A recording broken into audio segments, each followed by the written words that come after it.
Hi welcome to ലെനിനോ. Tradesman ഇലക്ട്രിക്കലിൻ്റെ module 6 നിന്നുള്ള MCQs ആണ് ഇന്ന് ഡിസ്കസ് ചെയ്യുന്നത്. Module 6 single phase and 3 phase motors ആണ് വരുന്നത്. അതിൽ സിംഗിൾ ഫേസ് മോട്ടോഴ്സിൽ നിന്നുള്ള ക്വസ്റ്റ്യൻസ് ആണ് ഇന്നത്തെ സെഷനിൽ ഇൻക്ലൂഡ് ചെയ്തിരിക്കുന്നത്. First question, which method is adopted to start the single phase induction motor? Options are option A split phase method, option B varying supply voltage method, option C reversal of input supply terminals, and option D reversal of running coil connection. Single phase induction മോട്ടോറിനെ start ചെയ്യാനായിട്ട് use ചെയ്യുന്ന method. ഇപ്പോൾ single phase induction മോട്ടോറിൻ്റെ starting methods പലതും നിങ്ങൾ പഠിച്ചിട്ടുണ്ടാവും. അപ്പോൾ ഈ തന്നിരിക്കുന്ന ഓപ്ഷനിൽ കറക്റ്റ് ആൻസർ വരുന്നത് ഓപ്ഷൻ എ ആണ്, split phase method. Split phase method is used to start the single phase induction motor. ഇപ്പോൾ ഒരു 3 phase ഇൻഡക്ഷൻ മോട്ടോർ എന്ന് പറഞ്ഞു കഴിഞ്ഞാൽ സെൽഫ് സ്റ്റാർട്ടിംഗ് ആണ്. പക്ഷേ single phase induction Motors self starting അല്ല. അതുകൊണ്ട് തന്നെ അതിൽ സ്റ്റാർട്ടിംഗ് മെത്തേഡ്സ് നമ്മൾ യൂസ് ചെയ്യുന്നുണ്ട്. അപ്പോൾ അതിനുള്ള പല type of single phase induction motors നിങ്ങൾ പഠിച്ചിട്ടുണ്ടാവും. സ്റ്റാർട്ടിംഗ് മെത്തേഡ്സ് തന്നെ അതിൻ്റെ നെയിമിൽ തന്നെ വരുന്നുണ്ട് സ്റ്റാർട്ടിംഗ് മെത്തേഡ് ഏതാണെന്നുള്ളത്. First one is split phase motor. Split phase induction motor ഇപ്പം നമ്മൾ ക്വസ്റ്റ്യനിൽ ഡിസ്കസ് ചെയ്ത് സ്പ്ലിറ്റ് ഫേസ് മെത്തേഡ് വെച്ച് സ്റ്റാർട്ട് ചെയ്യുന്നതാണ്. അതായത് ഇതിൽ ഒരു മെയിൻ വൈൻഡിങ്ങും ഒരു ഓക്സിലറി വൈൻഡിങ്ങും ഉണ്ടാവും. ഈ രണ്ട് വൈൻഡിങ്സും തമ്മിൽ 90 ഡിഗ്രീസ് അപ്പാർട്ടാണ് വെച്ചിരിക്കുന്നത്. And starting winding has a high resistance and small reactance while main winding has low resistance and high reactance. ആ പോയിന്റ് കൂടി ഒന്ന് നോട്ട് ചെയ്തേക്കുക. ഇതും പ്രീവിയസ് ഇയർ ചോദിച്ചിട്ടുള്ളൊരു ക്വസ്റ്റ്യൻ ആണ്. സ്റ്റാർട്ടിംഗ് വൈൻഡിങ്ങിൻ്റെയും മെയിൻ വൈൻഡിങ്ങിൻ്റെയും റെസിസ്റ്റൻസ് ആൻഡ് റിയാക്റ്റൻസ്. അപ്പോൾ സ്റ്റാർട്ടിംഗ് വൈൻഡിങ്ങിന് high resistance and low reactance ആണുള്ളത്. അതുപോലെ മെയിൻ വൈൻഡിങ്ങിന് low resistance and high reactance ആണ് ഉള്ളത്. അതുകൊണ്ട് തന്നെ ഈ രണ്ട് വൈൻഡിങ്സിൽ കൂടെയുള്ള കറണ്ട് ഫ്ലോസ് തമ്മിലും ഒരു 25 to 30 ഡിഗ്രി ഫേസ് ഡിഫറൻസ് ഉണ്ടായിരിക്കും. ഇതിലേക്ക് ഒരു സിംഗിൾ ഫേസ് സപ്ലൈ കൊടുക്കുമ്പോൾ weak revolving field is produced and starts the machine. And machine 75% of the synchronous speed എത്തിക്കഴിയുമ്പോൾ ഈ ഓക്സിലറി വൈൻഡിങ്ങിനെ ഡിസ്കണക്ട് ചെയ്യുന്നു. പിന്നെ അവിടെ സ്റ്റാർട്ടിംഗ് വൈൻഡിങ് മാത്രമേ ഉണ്ടായിരിക്കുള്ളൂ. And this is the split phase induction motor. ഇനി നെക്സ്റ്റ് വൺ എന്ന് പറയുന്നത് capacitor start മോട്ടറാണ്.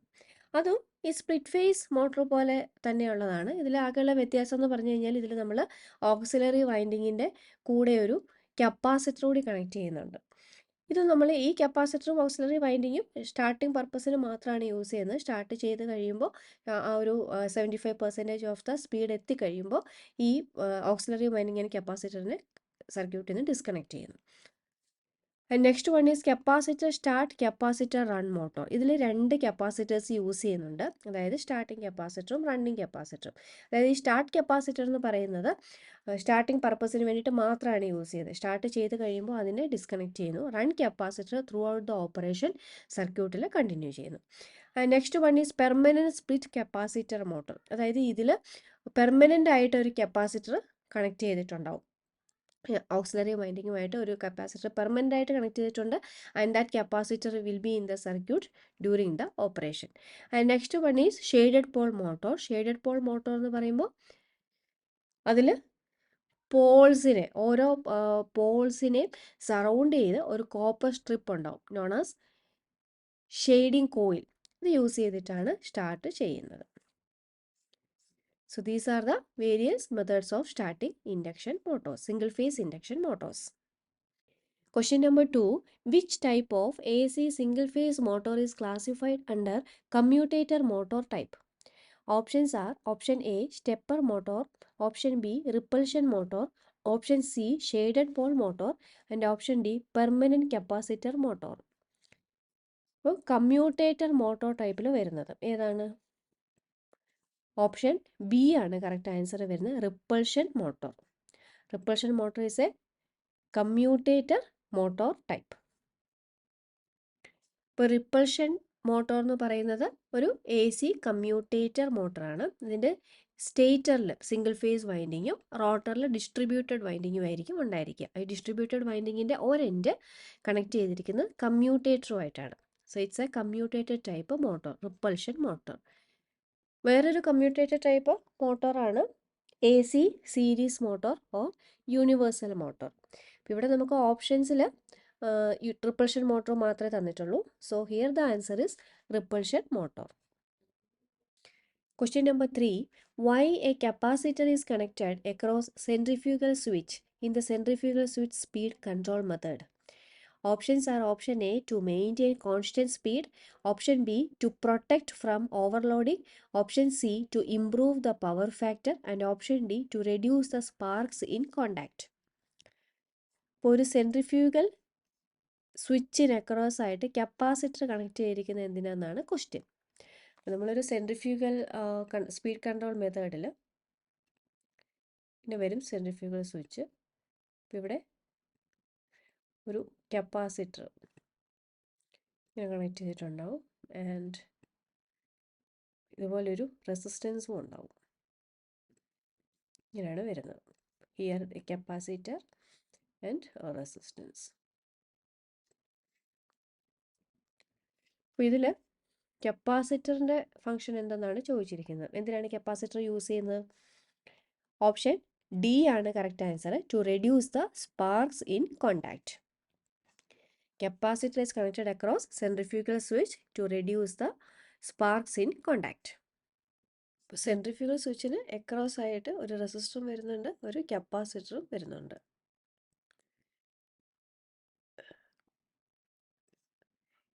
Here is a capacitor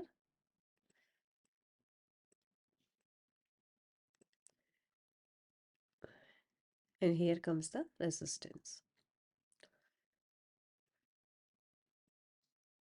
And this is an AC series motor. അപ്പോൾ അതിൻ്റെ സ്പീഡ് കൺട്രോൾ ചെയ്യാനായിട്ട് നമ്മൾ സെൻട്രിഫ്യൂഗൽ സ്വിച്ച് കണക്ട് ചെയ്തിരിക്കുകയാണ്.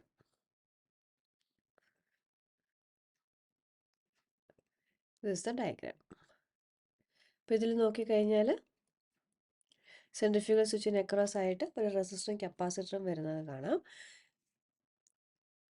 അപ്പോൾ ഇവിടെ ഈ മോട്ടോറിൻ്റെ സ്പീഡ് കൂടുതലാണെങ്കിൽ ആ ടൈമിൽ ഈ കോണ്ടാക്ട്സ് സെൻട്രിഫ്യൂഗൽ സ്വിച്ചിൻ്റെ കോണ്ടാക്ട്സ് ഓപ്പൺ ആയിട്ട് റെസിസ്റ്റൻസിനെ ഈ സർക്യൂട്ടിലോട്ട് ഇൻക്ലൂഡ് ചെയ്യുന്നു ആൻഡ് അങ്ങനെ സ്പീഡിനെ റെഡ്യൂസ് ചെയ്യുന്നു. ഇനി അഥവാ സ്പീഡ് കുറവാണെങ്കിൽ സ്പീഡ് കൂട്ടാൻ വേണ്ടിയിട്ട് ഈ സ്വിച്ച് ഈ കോണ്ടാക്ട്സ് ക്ലോസ് ചെയ്തിട്ട് അവിടെ റെസിസ്റ്ററിനെ ഷോർട്ട് ചെയ്യുന്നു. അങ്ങനെ ഇവിടെ മോട്ടോറിൻ്റെ സ്പീഡിനെ ഇൻക്രീസ് ചെയ്യുന്നു. സോ റെസിസ്റ്റൻസ് ഇതിൽ യൂസ് ചെയ്യുന്നത് സ്പീഡ് കൺട്രോളിന് വേണ്ടിയിട്ടാണ്. And also A capacitor is connected across A centrifugal switch. ഈ കപ്പാസിറ്ററിൻ്റെ ഫംഗ്ഷൻ എന്താണെന്ന് വെച്ച് കഴിഞ്ഞാൽ ഈ കോണ്ടാക്ട്സ് ഓപ്പൺ ആവുകയും ക്ലോസ് ആവുകയും ചെയ്യുന്നുണ്ട്. സ്പീഡ് കൺട്രോളിനായിട്ട് കോണ്ടാക്ട്സ് ഓപ്പൺ ആവുകയും ക്ലോസ് ആവുകയും ചെയ്യുന്നുണ്ട്. അപ്പോൾ ആ ഒരു ടൈമിൽ സ്പാർക്കിംഗ് ഉണ്ടാകുന്നത് കുറയ്ക്കാൻ വേണ്ടിയിട്ടാണ് ഇവിടെ ഒരു കപ്പാസിറ്റർ യൂസ് ചെയ്യുന്നത്. To reduce sparking across the contacts when during the opening and closing. Question number 4. What is the effect if the centrifugal switch is not disconnected after the motor starts? Options are option A, motor will run normally, option B, motor will stop immediately, option C, starting winding will burn out, and option D, motor will run very slow speed. ഇപ്പോൾ ഒരു centrifugal സ്വിച്ചിനെ നമ്മൾ disconnect ചെയ്തില്ലെങ്കിൽ എന്താ സംഭവിക്കുക? ഇപ്പോൾ നമ്മൾ centrifugal switch use ചെയ്തിട്ടാണ് ഈ സ്റ്റാർട്ടിംഗ് വൈൻഡിങ്ങിനെ കണക്ട് ചെയ്യുകയോ ഡിസ്കണക്ട് ചെയ്യുകയോ ചെയ്യുന്നത് അല്ലേ. അതായത് സ്റ്റാർട്ടിംഗ് വൈൻഡിങ് നമ്മൾ പറഞ്ഞു സ്റ്റാർട്ടിംഗ് പർപ്പസിൽ മാത്രമേ സ്റ്റാർട്ടിംഗ് വൈൻഡിങ് യൂസ് ചെയ്യുന്നുള്ളൂ. ഇപ്പോൾ സ്റ്റാർട്ട് ചെയ്ത് കഴിഞ്ഞാൽ പിന്നെ സ്റ്റാർട്ടിംഗ് വൈൻഡിങ്ങിനെ ഈ സർക്യൂട്ടിൽ നിന്നും ഡിസ്കണക്ട് ചെയ്യുകയാണ് ചെയ്യുന്നത്. അതിനായിട്ടാണ് നമ്മൾ സെൻട്രിഫ്യൂഗൽ സ്വിച്ച് യൂസ് ചെയ്യുന്നത്. അപ്പോൾ ഈ സെൻട്രിഫ്യൂഗൽ സ്വിച്ചിനെ നമ്മൾ ഓപ്പൺ ചെയ്തില്ല, ഡിസ്കണക്ട് ചെയ്തിട്ടില്ല എങ്കിൽ എന്താണ് സംഭവിക്കുക? അപ്പോൾ സ്റ്റാർട്ടിംഗ് വൈൻഡിങ് ഡിസ്കണക്റ്റ് ആകുന്നില്ല. സ്റ്റാർട്ടിംഗ് വൈൻഡിങ്ങിൽ കൂടെ കൂടുതൽ കറണ്ട് ഫ്ലോ ചെയ്യും. അങ്ങനെ ആ സ്റ്റാർട്ടിംഗ് വൈൻഡിങ് ഫെയിൽ ആവുകയാണ് ചെയ്യുന്നത്. Answer is option C, starting winding will burn out. During the starting of a motor, starting winding is connected through the centrifugal switch. അപ്പോൾ motor start ചെയ്ത് അത് റേറ്റഡ് സ്പീഡിൻ്റെ 70 to 80% സ്പീഡിൽ എത്തുമ്പോൾ ഈ സെൻട്രിഫ്യൂഗൽ സ്വിച്ചിനെ ഡിസ്കണക്ട് ചെയ്യുന്നു. അങ്ങനെ സ്റ്റാർട്ടിംഗ് വൈൻഡിങ്ങിനെ സർക്യൂട്ടിൽ നിന്ന് മാറ്റുകയാണ് ചെയ്യുന്നത്. പക്ഷേ സെൻട്രിഫ്യൂഗൽ സ്വിച്ച് ഡിസ്കണക്ട് ചെയ്തില്ല എങ്കിൽ starting winding will continue in the circuit. അപ്പോൾ സ്റ്റാർട്ടിംഗ് വൈൻഡിങ്ങിൽ കൂടി ഒരു ഹെവി കറണ്ട് ഫ്ലോ ഉണ്ടാവും, which may cos failure of the starting winding. Question number 5. Which type of single phase motor is having very high starting torque than any other type of single phase motor? Options are option A universal motor, option B reluctance motor, option C repulsion start induction run motor, and option D capacitor start induction run motor. High starting torque വരുന്നത് ഏത് single phase മോട്ടോറിനാണ്? Option A universal മോട്ടോറാണ് answer വരുന്നത്. Universal motor. Universal motor എന്ന് പറഞ്ഞാൽ എന്താണ്? Universal motor is A C series motor അല്ലേ? അപ്പം നമ്മൾ നേരത്തെ പഠിച്ചതാണ്, സീരീസ് മോട്ടോറിൻ്റെ കേസിൽ ഹൈ സ്റ്റാർട്ടിംഗ് ടോർക്കാണ് ഉള്ളത്. അപ്പോൾ അതുകൊണ്ട് തന്നെ ഹിയർ ഹൈ സ്റ്റാർട്ടിംഗ് ടോർക്ക് ഉള്ളത് ആർക്കാണ്? യൂണിവേഴ്സൽ മോട്ടോറാണ്. Universal motor or A C series motor. അപ്പോൾ യൂണിവേഴ്സൽ മോട്ടോർ എന്ന് പറഞ്ഞു കഴിഞ്ഞാൽ we can operate either on A C or on D C. അതുപോലെ തന്നെ ഇതിൽ സ്റ്റേറ്റർ എന്ന് പറയുന്നത് ഒരു ഇലക്ട്രോ മാഗ്നറ്റ് ആയിരിക്കും.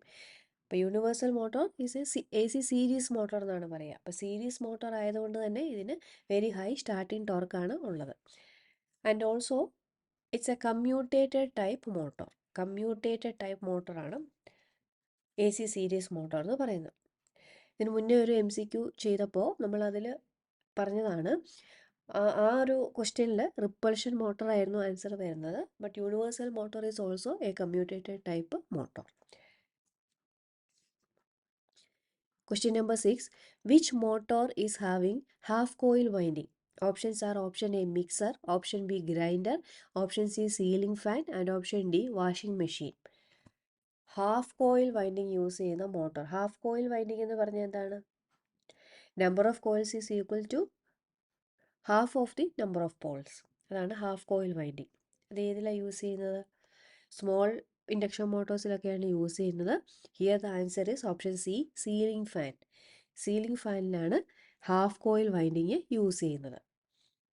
ഇപ്പോൾ ഹാഫ് കോയിൽ വൈൻഡിങ്ങിൻ്റെ case number of coils per phase is equal to half of the number of poles, or we can say equal to number of pairs of poles. Half coil windings നമ്മൾ ചെറിയ induction motor സ്റ്റേറ്റേഴ്സിലോ അല്ലെങ്കിൽ small wound rotor induction മോട്ടോഴ്സിലൊക്കെയാണ് use ചെയ്യുന്നത്. Question number 7. How the direction of rotation of repulsion motors is to be reversed? Options are option A by shifting the brush axis, option B by interchanging the supply terminals, option C by changing the main winding terminals, option D by changing the compensating winding terminals. ഇപ്പോൾ repulsion മോട്ടോറിൻ്റെ direction of rotation reverse ചെയ്യുന്നത് എങ്ങനെയാണ്? Answer വരുന്നത് option A ആണ്, by shifting the brush axis. So the direction of rotation of a repulsion motor can be reversed by shifting the brush axis. അപ്പോൾ ഒരു repulsion മോട്ടോറിൽ brush axis shift ചെയ്ത് കഴിഞ്ഞാൽ നമുക്ക് direction of rotation reverse ചെയ്യാനായിട്ട് പറ്റും. അതായത് ബ്രഷസിന് main magnetic ആക്സിസിൽ നിന്നും ക്ലോക്ക് വൈസ് ആയിട്ട് ഷിഫ്റ്റ് ചെയ്ത് കഴിഞ്ഞാൽ മോട്ടോർ ക്ലോക്ക് വൈസ് ഡയറക്ഷനിലായിരിക്കും റൊട്ടേറ്റ് ചെയ്യുന്നത്. ഇനി ബ്രഷസിനെ ഈ മെയിൻ മാഗ്നറ്റിക് ആക്സിസിൽ നിന്നും കൗണ്ടർ ക്ലോക്ക് വൈസ് ഡയറക്ഷനിൽ ഷിഫ്റ്റ് ചെയ്താൽ മോട്ടോർ റൊട്ടേറ്റ് ചെയ്യുന്നതും കൗണ്ടർ ക്ലോക്ക് വൈസ് ഡയറക്ഷനിലായിരിക്കും. Question number 8. Which type of single phase motor is used for hard disk drives? Options are option A stepper motor, option B repulsion motor, option C hysteresis motor, and option D reluctance motor. Hard disk ഡ്രൈവ്സിൽ use ചെയ്യുന്നത് ഏത് മോട്ടറാണ്? Option A ആണ് answer വരുന്നത്, stepper motor. Stepper മോട്ടറാണ് hard disk ഡ്രൈവ്സിൽ use ചെയ്യുന്നത്. Stepper motor എന്ന് പറഞ്ഞു കഴിഞ്ഞാൽ വളരെ സിമ്പിളായിട്ടുള്ള ഒരു ഇലക്ട്രിക്കൽ മോട്ടറാണ്. ഇതിൽ മറ്റ് മോട്ടോഴ്സിലെ പോലെ കണ്ടിന്യൂസ് ആയിട്ടല്ല ഇതിൻ്റെ റൊട്ടേഷൻ വരുന്നത്. ഇതിൽ മോട്ടോർ റൊട്ടേറ്റ് ചെയ്യുന്നത് സ്മോൾ ആംഗുലാർ സ്റ്റെപ്സിലായിരിക്കും. അപ്പോൾ ഇങ്ങനെ സ്മോൾ സ്റ്റെപ്സിൽ മൂവ് ചെയ്യുന്നത് കൊണ്ട് മോട്ടറിൻ്റെ പൊസിഷൻ ഏതെങ്കിലും ഒരു ടൈമിൽ മോട്ടറിൻ്റെ പൊസിഷൻ അറിയണമെങ്കിൽ അതിന് എത്ര സ്റ്റെപ്സ് അത് മൂവ് ചെയ്തു എന്ന് കൗണ്ട് ചെയ്ത് നോക്കിയാൽ മതി. And these motors have low torque and they are noisy at high speed. Stepper മോട്ടോഴ്സിന് നമ്മൾ യൂസ് ചെയ്യുന്നത് floppy disk drives, flat bed scanners, computer printers, image scanners, compact disk drives, camera lenses and 3D printers, ഇങ്ങനെയുള്ള ഏരിയാസിലൊക്കെയാണ്. Question number 9. Why the hysteresis motor is suitable for sound recording instruments? Options are: option A, small in size; option B, high efficiency; option C, noiseless operation; and option D, less error operation. Sound recording ഇൻസ്ട്രുമെൻസിലൊക്കെ നമ്മൾ use ചെയ്യുന്ന hysteresis മോട്ടോറാണ്. എന്താണ് അതിൻ്റെ reason? Because of the noiseless operation. Option C ആണ് correct answer വരുന്നത്, noiseless operation. ഇപ്പോൾ hysteresis motor is a single phase motor and its operation depends on hysteresis effect. എന്താണ് ഹിസ്റ്ററിസിസ് എഫക്റ്റ്? ഒരു ഫെറോമാഗ്നറ്റിക് മെറ്റീരിയലിൽ പ്രൊഡ്യൂസ് ചെയ്യപ്പെടുന്ന magnetization lags behind the magnetizing force. അതാണ് hysteresis effect. ഈ hysteresis എഫക്റ്റിനെ base ചെയ്തിട്ടാണ് ഹിസ്റ്ററിസിസ് മോട്ടോറിൻ്റെ ഓപ്പറേഷൻ വരുന്നത്. This motor has very low level of noise. അതുപോലെ തന്നെ കോൺസ്റ്റൻറ്റ് സ്പീഡിലാണ് വർക്ക് ചെയ്യുന്നത് and it has smooth operation. അതുകൊണ്ട് നമ്മൾ ഇതിനെ റെക്കോർഡിംഗ് ഇൻസ്ട്രുമെൻസിലൊക്കെ യൂസ് ചെയ്യുന്നുണ്ട്. So hysteresis motor is used for record players, tape records, etc. Question number 10. What is the effect if coil group connection is wrongly connected in a single phase motor rewinding? Options are: option A, motor runs slowly; option B, motor will not run; option C, motor runs in very high speed; and option D, motor runs and takes more current at no load. ഒരു single phase മോട്ടോറിൽ coil കണക്ഷൻസും മാറി wrong ആയിട്ട് connect ചെയ്ത് കഴിഞ്ഞാൽ എന്താണ് സംഭവിക്കുക? അതായത് ഒരു split face മോട്ടറിൻ്റെ case എടുക്കുകയാണെങ്കിൽ അതിൽ ഓക്സിലറി വൈൻഡിങ് ഉണ്ട്, മെയിൻ വൈൻഡിങ് ഉണ്ട്. അപ്പോൾ ഓക്സിലറി വൈൻഡിങ് എന്ന് പറഞ്ഞാൽ നമ്മൾ സ്റ്റാർട്ടിങ് പർപ്പസിന് വേണ്ടി മാത്രം യൂസ് ചെയ്യുന്നതാണ്, ഒരു ചെറിയ വൈൻഡിങ് ആണത്. അതേസമയം മെയിൻ വൈൻഡിങ് ആണ് ഓപ്പറേഷനിലും സർക്യൂട്ടിൽ കണ്ടിന്യൂ ചെയ്യുന്നത്. സോ ഇത് തമ്മിൽ മാറിപ്പോയി കഴിഞ്ഞാൽ എന്ത് സംഭവിക്കും? സ്റ്റാർട്ടിങ് വൈൻഡിങ്ങിന് ഹെവി കറണ്ട് ക്യാരി ചെയ്യാൻ പറ്റില്ല. അങ്ങനെ വരുമ്പം അവിടെ മോട്ടർ റൺ ചെയ്യില്ല. So the answer is option B, motor will not run. So in a split phase induction motor, two types of windings are there: starting winding or auxiliary winding, and main winding or running winding. So starting winding എന്ന് പറഞ്ഞാൽ starting പർപ്പസിന് വേണ്ടിയിട്ട് മാത്രം use ചെയ്യുന്നതാണ്. It has fewer turns. And running winding or main winding എന്ന് പറഞ്ഞാൽ it has A large number of turns. So this main winding has low resistance and high reactance. It can carry heavy currents.